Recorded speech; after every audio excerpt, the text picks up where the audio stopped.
Howdy, how y'all doing tonight? Howdy. Howdy. Yeah. Guys, I've actually been doing comedy here in College Station since 2009, and I don't have a Netflix show yet. I was 15. You were what? I was a child. You were a child. Wow.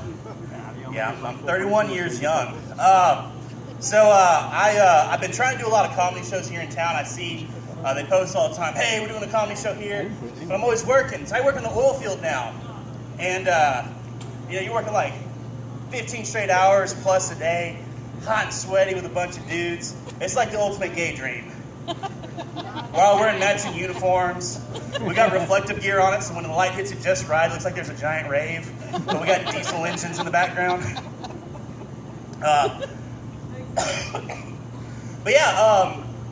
A company came in to Bryan College Station out of West Virginia.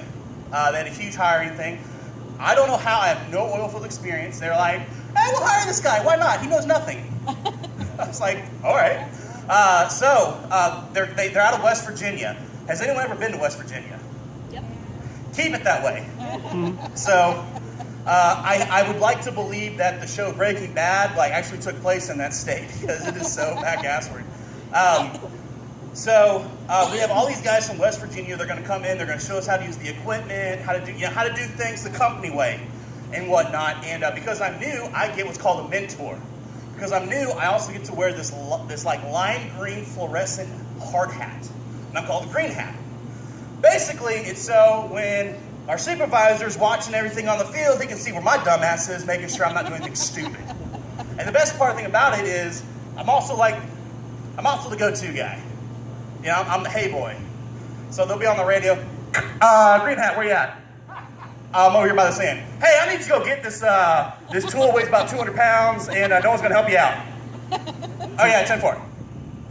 And so we get these guys out of West Virginia, and they're super kind. You know, they talk real slow, and they move just as slow. So I get this guy. This dude is like 60 years old. He's been fracking since the beginning of time, and he's my mentor. And so he's trying to get to know me. And he's like, look, Lee, here, I'm going to tell you something here now. You're going to be green hat until one of two things happens. You do something really cool, and you get a nickname, or you do something real stupid, and you get a nickname. Exactly. All right? That's what's going to happen. I was like, okay. So we're coming back from the pad one day, and one of the guys actually saw me in one of my shows back in the day. He was like, hey, Lee, I know you from somewhere. You know, did you ever, and just a little background, I've done theater since I was 13 years old, okay? A little musical theater. I've been over 30 productions. Mostly was in chorus because I was a male body. I was basically a warm body in the background. That's it. And so I was like, well, I did a lot of musical theater here in town, but I also did a lot of stand-up. He's like, that's where I seen you. You were a funny guy. I saw you over at Shoutsy's. And I was like, yeah, exactly, that's me. And so the guy from West Virginia looks at me, he's like, hold on now. Are you famous? Have you been in the movies? And I'm like, I'm gonna screw with this guy. I was like, actually, believe it or not, I actually left for Hollywood a couple of years ago, and I tried to break into the movie business. And it didn't work out as well as I'd like. Well, what happened? I was like, well, I have been in some movies. He was like, well, what were you? I mean, this guy's locked in. Well, what'd you do? I was like, you know that actor Jack Black? He was like, yeah, I love Jack Black. I was a stunt double. No way! I was like, yeah. You know that movie School of Rock? I love School of Rock. You know that scene where he's playing the guitar and he jumps into the crowd? Yeah. Well, Jack Black was too scared to do it, so I jumped my fat ass into that crowd. That was me. Oh my gosh, I can't believe it. What else have you done? All right, you know we did that movie, Nacho Libre? Yeah, he was the Mexican execution or something. Yeah. Okay, so every time he was getting his ass kicked, that was me. This guy could not believe. He was so excited. He had finally met somebody from Hollywood. He goes back to Jane Lou, West Virginia, where he's from, and tells everyone, I don't know this, he tells everyone, I met a movie star. He works for our company. His son comes down to work for us, and he's looking for me. He's like, hey, I'm looking for this Lee Crofts guy. And I'm like, oh man. Usually when someone's looking for you at work, not necessarily a good thing. He's like, hey, I'm looking for this Lee Cross guy. I'm like, hey, yeah, that's me. What's up? Hey man, did you tell my dad you were Jack Black's stunt double? I was like, yeah. He was like, dude, he went to a Lion Club's meeting and told everybody.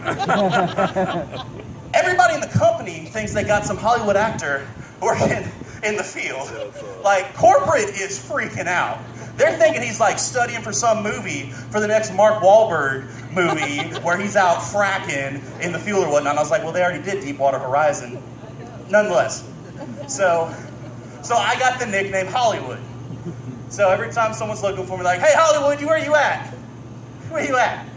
Hey, I'm over here. Hey, man, why don't you go to auditioning for that show? Come over here and bring me some sand to inform me right over there. I love it. It's a perfect nickname. And it's not derogatory. And I haven't done anything stupid yet, so I still get to keep that nickname. But before that job, I had a very prestigious job. You know, I was in charge of transporting very, very precious cargo. I mean, this stuff was like borderline prices. You can't replace this stuff. I was in charge of it. I was a school bus driver for College Station ISD. And they, during the interview, I had just moved back to Texas. I was done with the restaurant industry. I was like, I just need to get a job. I got my CDL. So they're like, hey, Lee, your job is to transport these kids from home to school and back as safely as you can. Precious cargo. We don't want anything to happen to these guys. But we also want you to nurture these kids. We want you to lead by example. We want you to be a teacher in a school bus. And I'm telling you, man, that might as well have been the speech from Independence Day. Let's do this, man. Let's get some kids to school.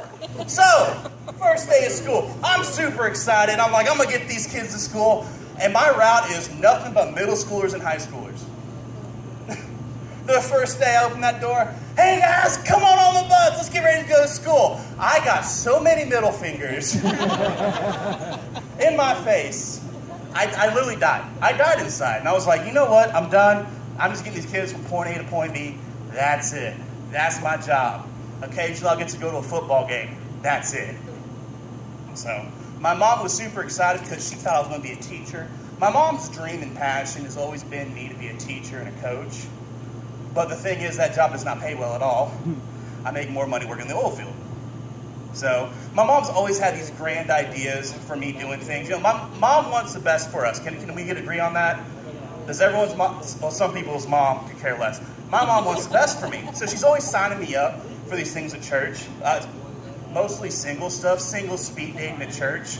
But the thing is, the same 20 people go to every event every time, and they're also in their 50s. And I'm just like, wait, I'll go, and we'll talk about the economy and whatnot, but I'm not marrying any of these people, Mom.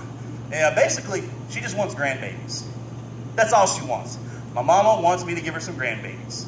And I was like, look, I can go find one of these young college girls over at the church, and do some ungodly things with them. Boy, did I get a butt whooping for that. Awesome. Guys, it's been a pleasure. It's been over a year since I performed. Thank you so much. Y'all have a great night, guys. Lee Cross, give it up for him, everybody. Very